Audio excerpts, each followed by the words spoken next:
All right, folks, I think we'll go ahead and get started if I don't blind myself walking in front of the screen. Can you guys hear me in the back? We're mic'd up. Everyone good? Awesome. So I'm Tom Bennett. I'm Director of Product Marketing here at Veracent. I live locally, so if you traveled in, welcome to the area. I've been joking this week that we always save the best weather for the working week, and then the weekends are going to rain, so glad you guys are here and got to experience some nice weather. We've got a great session today. We're here to talk about data best practices. I'm going to hand it over much to the panel. You guys are going to learn from our wonderful customers today. Just quickly before we jump in, raise your hand if you've seen Severance on Apple TV. Fair amount of you. The core of the show is about this team that works with data, and you don't know what they're doing most of the show. I've seen the whole show. I don't think I could tell you what they do with the data. The work is mysterious and important. That's the quote. And it stuck with me when I was prepping for this session. I feel like if you're working with incentive compensation data, it's mysterious and important. And so I hope we're going to uncover a little bit about that by talking to our wonderful panel today. So if you guys wouldn't mind, just go ahead and introduce yourself, maybe going down the row. I'm Trisha Mischke, and I am with Motion Industries. Hey, good morning, everyone. I'm Justin Rosenblum with Thomson Reuters. And I'm Sandra Cavallo-Marudis with Flagstar Bank. Trisha, first one is for you. We were talking, and you've implemented Veracent a couple times already. And when you started at Motion, what was one of the first signs that maybe the data that you inherited, the data that you need to work with, wasn't working? What's one of those first early signs? I think the key drivers were that we needed to consolidate, centralize. There's a lot of teams across using similar data, doing similar calculations. So trying to just bring that all together was a big key factor. Another part of it is creating efficiencies, having one process, not in spreadsheets, not in someone's mind on some sticky note somewhere. The other thing was providing transparency, having a source of the truth, and being able to get data into the hands of the sellers more timely. Yeah, in our prep call, I said sometimes the system of record or the source of truth isn't even just a system; it's a person. And Trisha said sometimes it's not even a person; it's a sticky note, right? Like it goes another level deeper. Justin, for you, I think the goal of most kind of data conversations is clean data and just that idea of clean data. But when you're at these massive companies and one like Thomson Reuters, kind of what makes that specifically difficult? Sure, and I'd say, Trisha, we have a lot of sticky notes still flying around. Yeah, but at a company like Thomson Reuters that's grown over time and over a number of years through acquisitions, the most challenging part is just, one, knowing all the data, all of the different sources. As an example, I have one business segment that has 40 plus different data sources that we pull together on a monthly basis just to make this miracle happen.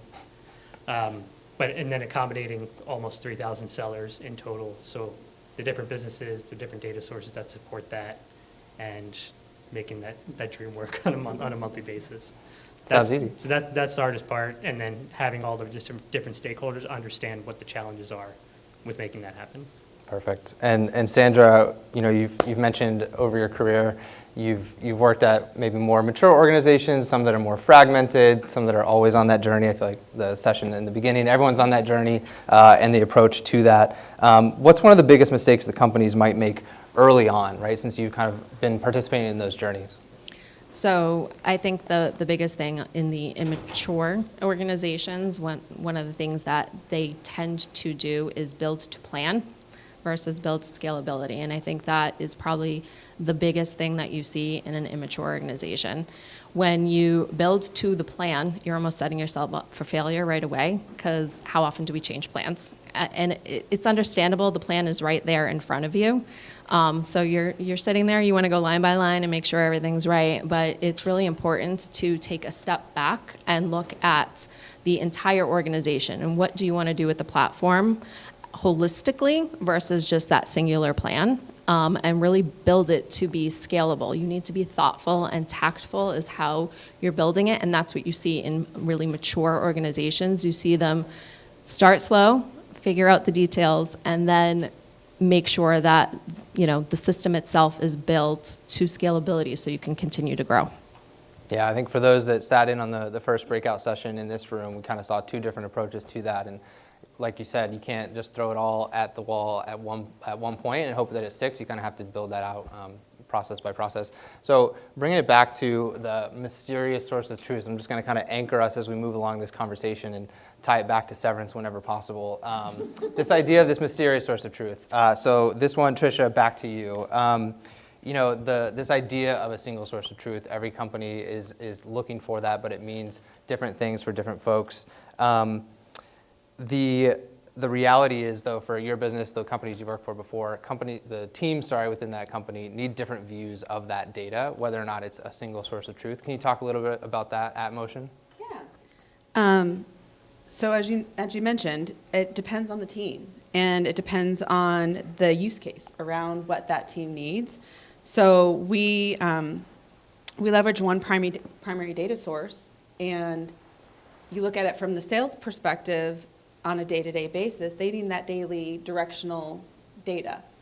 And then if you look at it from finance and HR comp, we need that view from more of an accuracy true-up at month end and in all the other attributes that need to be added to the sales number or the cost at month end. So it's not that it's wrong, it's just different. It's a different, it's not that the data is wrong on the reporting side on a day-to-day, it's just that it's a different view and a different use case. Yeah, the numbers are the numbers, but it's around the context that you wrap that around, and like you said, the different team that, again, you're looking for the same output of a calculation, but for different reasons, and that might be like you said, daily visibility. That number is going to be one thing, but when it's a month-end true-up, that's going to look different and tell a different story. Sandra, I want to move to you, just talking specifically about banking and the way that multiple different business lines can actually use the same data in different ways. How do you avoid that, kind of maybe to the daily and monthly true-up example, but how do you avoid that confusion over time across the different business lines? And how do you avoid, because I think my mind went straight to just different teams duplicating effort to try to get the same answer, even though they're pulling from the same data. How do you avoid that duplication across the multiple business lines? So in banking, as you said, multiple business lines. You've got your retail branch that everyone usually walks into. You've got mortgage. You've got business banking, wealth. I mean, there's so many different lines of business, and they're all using what you think is different data, right? But when you actually dive under it all, a lot of them are actually using the same transactions. So for instance, you think of mortgage and you automatically think of your mortgage business line, and they're the ones using those transactions. But the reality is, so is branch banking. They're making referrals and they're also getting credit for the exact same transaction. And one of the important things to make sure you're cognizant of is, why should that data live in two different places within your system? If it's the exact same data with the same definition, it should have the same definition to credit. Why is it each in its own silo? You really need to step back, make sure they're living in that same space. So for a number of different reasons, because you're probably paying two different people on the same thing, and you really want to know, what is it that you just paid for? And keeping them siloed, a lot of the times you can't tie back what you're paying on that single transaction. So it's really important to think about it on that scale. Secondly, one of the other things is you have similar data sets that can basically reside in the same place, but a lot of the times, again, they're sitting in two different spaces. An example we just had to deal with is we had a table in the back end that was called wealth referrals.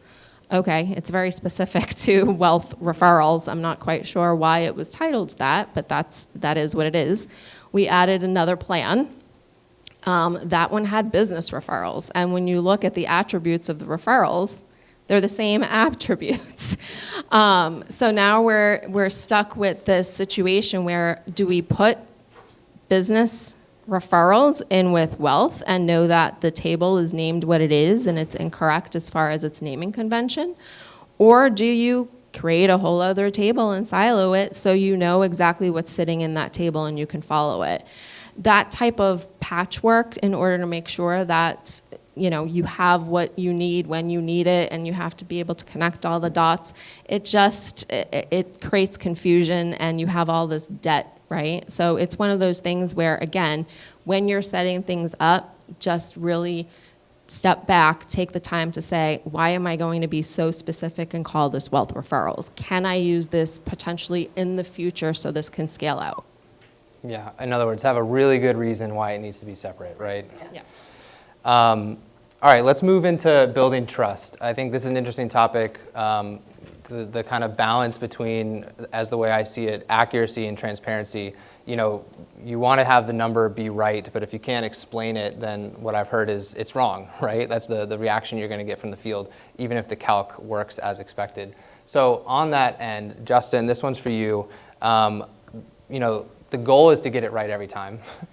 But what happens downstream when that order doesn't process? Like, who is impacted, and what is Thomson Reuters sort of doing against all those things? Yeah, sure. So it's a good question. And, you know, kind of to what I was talking about earlier around all the different moving pieces that come together on a monthly basis, there are things that need to happen throughout the sales process on a daily basis in order for us just to get the right number to be credited to a rep. I can't tell you, and I'm sure we've all gotten these at some point in time, how many cases or escalations I've gotten. I'm missing this really big order. Verison is wrong. It's not coming through. It must be going to somebody else. And after we dug into, you know, kind of went from order entry down to the different process that happened, found out the order was never processed to begin with. It was never completed. So, you know, and then coming back to, you know, what are we doing to accomplish that? We're really just exposing more of the end-to-end process at a high level that, you know, our reps and seller managers can understand, so that they know as they're trying to complete a transaction and they're doing their monthly reconciliation, they need to understand that, okay, did I check all the boxes? Did I see the ticket closed when my order got processed? Am I assigned to the account? Did I process a renewal? All those different moving pieces, so that now we're seeing a reduction in cases related to an order that was never completed to begin with. Got it. Yeah, I think Tricia is kind of building on that answer. But for you, you know, you mentioned when we chatted, some of the biggest complaints that you get from the field aren't bad numbers. It might not look like the wrong numbers, but it's missing that context, that sort of story layer behind it. How are you approaching that? Yeah, it goes back to what we were talking about earlier about the mysterious and the truth. But we recognize that the data is directionally correct when they look at their daily numbers, and it did lack the context. So the main issue we realized is that month end, we do a true up. We do actuals instead of estimated. So what they see daily is estimated. So they were questioning, why are my numbers higher or lower? We also add in other data elements that might be in an adjustment. So they would say, well, why is it different? Okay, well, we'll dive even deeper. So that led us to overhauling all the visibility into all these adjustments and all these additional data points that have to be added in at month end to get us to an accurate revenue or gross profit for what they're going to be paid on. And in doing that, we centralized all of the logic, and doing that, not just centralizing the data, but centralizing all the logic, having various paths that can be plug and play. It helped us, and then we could provide that transparency, and then they could see, okay, I get why what I'm looking at daily is different from what I'm looking at month end. Yeah, I think that's one of the things that stuck out to me. The centralizing logic is important as centralizing the data, because even if everyone's working off of the same set of numbers, if they go do their own calculation or their own logic with it, then you immediately lose trust in the output, even if it started from a trusted revenue foundation, sort of the topic that we're talking about. So Yeah. It's important to do that second half of that. And then also, too, on top of that is, like, if you look at your business partners, right? So we have a different reporting team. They don't report into the same structure. We partner with them and make sure that they have a good understanding. And by building that out, it helps us to tackle these issues. So when they arise and we say, well, why are we different? We're on the same page. We're giving the same message. So. Final one on this topic, Sandra, for you. What does trusted data mean for you? Because maybe we've talked about like kind of the seller experience or the seller reaction to that figure, but from a governance and auditability perspective in banking, kind of what is that phrase? How do you take that? So I think it goes a little bit beyond banking, right? It's while the colleague has to trust the data, the audit factor has to be there too, right? So you need to go back, you need to be able to tell exactly if a transaction was touched, who was it touched by, why was it touched. You need to know exactly what happened to the transaction. You should be able to see it the before and the after, and make sure that that can be explained, right? All the audit traces are there. And in banking specifically, and I know that there are obviously other industries out there that are just as regulated, but we are so heavily regulated that if somebody walks in, whether it's an auditor or it could be leadership, right? We should be able to front to back explain everything that we have just done. And governance is also a big piece of that, right? It needs to be governed, and I think one of the biggest things is people tend to think, okay, you own the compliance data, right? Compensation data is yours. You're in HR or sales ops, and that's where it sits, right? The reality of the situation is that you don't own it. You're getting it from upstream data sets that are from the main source application. So it's really important to set up that governance piece as far as who the data steward is for those different applications, and go back to them and make sure that they're taking some type of ownership over that data as well. Because again, it's not really ours. We're just ingesting it, right? So it's really important to set up who those owners are for the original data set so that you can go back and obviously hold them accountable when need be. But everything really is about data integrity, making sure that there's governance around it and it is able to be audited from frontwards to backwards. So one of the things that I think it's so easy to, anytime you're talking about data best practices, kind of what you're doing within your business, we can talk about millions of things that you can do with data, right? Like I'm guilty. I love a good spreadsheet, and I think I love a good spreadsheet because it means I can just do unlimited things. I can continue to filter, sort, write out my own calculation. What I want to pivot to is turning that data into business impact. So we're not stuck in spreadsheets. We're not just building new reports for report's sake, but we're trying to actually figure out how to have an impact, because that's obviously what we're all here to do. Justin, for you, one of the things that you talked about when we chatted was, again, making this actionable, sort of pivoting away from reporting to actually giving sellers the information to make those decisions sort of differently, sort of in the moment. Tell us about that at Thomson Reuters. Yep. I would say we're in the early stages of this and continue to evolve along with Heidi and our technical account manager that's been working with us for some time. One of the recent enhancements that we made was, instead of reps having their Excel calculators that were generated by our strategy team, was bringing that calculator into Verisant. So now they have that as well as their plan document all in the same tool. They're linked together, and then this way they can go in and play with quota attainment, any kind of spiffs or one-time bonuses, and understand what they're going to get paid based on their performance. And then the other thing I would just add on to that is, kind of going back to one of your questions, Tricia, was around trusting the data. Another report that we brought together, thanks to our technical account manager, is a daily change report. Because we heard a lot of feedback. One specific director that every time I log into Verisant, it's a slot machine. I never know what's going to happen. There's so much changing. How can I get a grasp on what's changing? And that was another insight just for managers all the way down to reps to understand what are the pluses and minuses coming in on a daily basis, and how's that being applied. That's great. Tricia, I think this is going to add on Justin's answer, but and you mentioned reporting being a different team as well, but beyond just cleaner reporting, which is obviously an important goal, but not an end-all, be-all, where did you start seeing an impact once you mentioned before, centralizing all of that logic, normalizing the data? What's another avenue where you started to see real business impact besides just having cleaner, better reports? So I'd say one of the biggest things with centralization of the data and of all of our calculations is we were able to streamline and automate and reduce pay impact. So if you don't have a streamlined automated payroll process and you've got all these different ancillary teams, sending all these files over, you have a really high risk of overpay, or someone forgets to send it in. So that was one of the biggest things that we saw. We're able to provide daily access to information across all the different plans, but also to give some of the managers the insights, which Justin was just talking about. We have some manager dashboards that we've been able to build out that are focused around the data that we leverage for compensation, so it's not a big surprise at the end of the month, right? And they're seeing directionally where they're going, not just the outside reporting from a sales view. They see it from a comp view and from a finance view. We've also been able to simplify the onboarding process of new plans.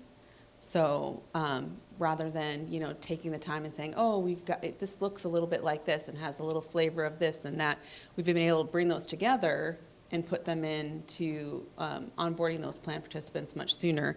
And that also helps with all of the acquisitions, because we do have many acquisitions that come on board.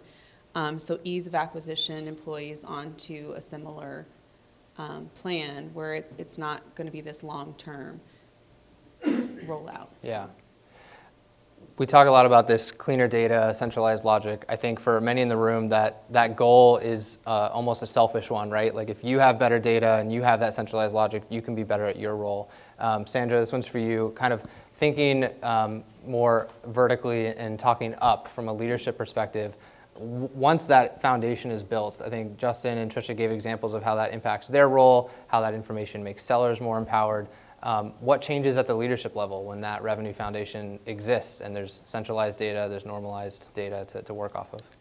I think what high-level leadership is going to see is night and day, right? So you go from this place where you have everybody in the room trying to tick and tie, and everybody has their own Excel spreadsheets, and they're trying to prove everybody else wrong, right?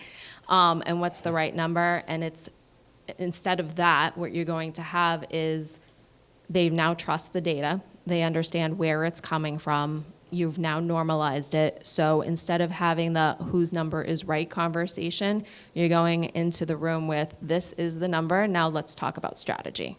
So if you have something strategic, and I'm just going to use the banking world, right? If you're changing your strategy in deposits, what does that look like compared to the baseline that we've now established within the system and within our data that we trust, right? If there's a new metric, how do we model that out? And now we trust the data, we know what the numbers are, and we can easily model that out. And you're going to have everybody, all the stakeholders at the table, believing in what's going on and being able to make those important strategic decisions. So it really is just a completely different conversation once you have that trusted data set. Yeah, and I asked the question in a way that makes it seem like you can just have that trusted foundation, but that's a multi-year journey, right, to get to the point where you can have that conversation. All right, I'd like to move to the final section here. With there's another bullet over here called lunch, and so I want to make sure that we get through this section in time. So we've talked a lot about sort of the practical activities and goals of everyday working and kind of the impact of that across the business. But a lot of this day is talking about what's coming next, sort of future of compensation management, future of Verisant tools, but futures of sort of the ways of working for everyone in this room. So as we think about this, Tricia, I want to come back to you. The lessons that you've learned about where to focus right now, because even today you've talked about managing acquisitions, having multiple systems as part of that, where AI fits into it and how to prioritize that. Where are you right now? Where's your mindset on how to prioritize all those different initiatives? Well, we've learned that we don't want to reinvent the wheel. So we're trying to, one, develop repeatable onboarding playbooks. So that's one of our key focuses right now. As I mentioned before, having an easy way to adapt and add plans. That having different systems that may serve different business models. So we have to be at ease with that and getting data from different areas to serve both our sellers as well as our solution centers. So bringing those types of plans on board. We don't want to force standardization. We want to make sure that at the risk of accuracy, so we want to make sure that we're standardizing where it makes sense, not just to standardize and have one size fits all. We want to be really thoughtful and cautious about where we add and enable AI. Seen a lot of great things today, so I'm looking forward to having additional conversations of where it fits into our business model. And I would say trust still matters more than automation. So trusting in the data, having our trust from the sellers that what they see is going to be consistent and repeatable. I think that matters more than take our time and not automate just to automate. Yeah, I think when automation is a negative is when it feels like it's taken away, right? Yeah. And if the value of automation can be, this is what we can do for you, this is what it adds, that additive bonus there. Raise your hand if you're in the Ingram and Bayer breakout this morning.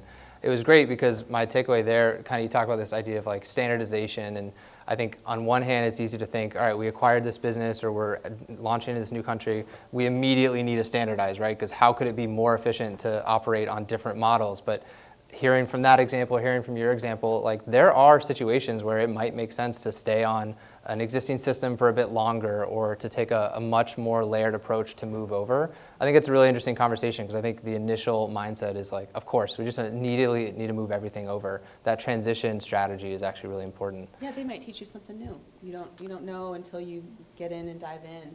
You don't want to just say, oh, just move on to our model. That we do it best, right? Yeah. So you have to take that approach to ask the right questions and dive a little deeper. Yeah, be in discovery mode. Yeah. Justin, for you, as you look ahead, you talked about the seller experience already a little bit in sort of disputes that might come in when a transaction is incorrectly processed, which never happens.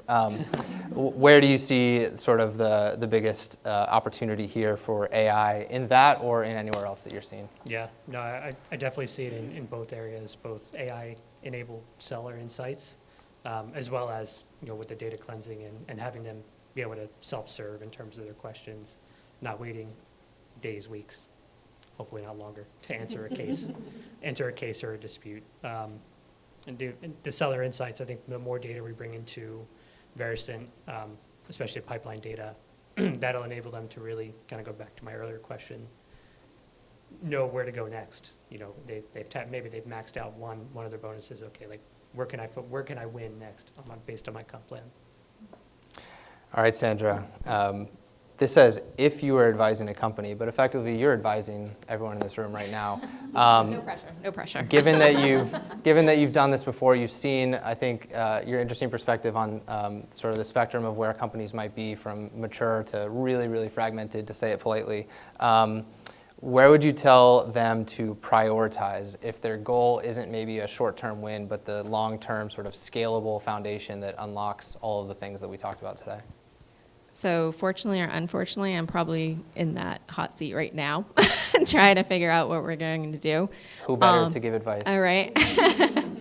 But I'm at my third company with my third version of Verisant. So, but one of the things that I have learned, because again, not my first rodeo as far as implementation, is you need to step back. A lot of people just want to run right into it and get it all done.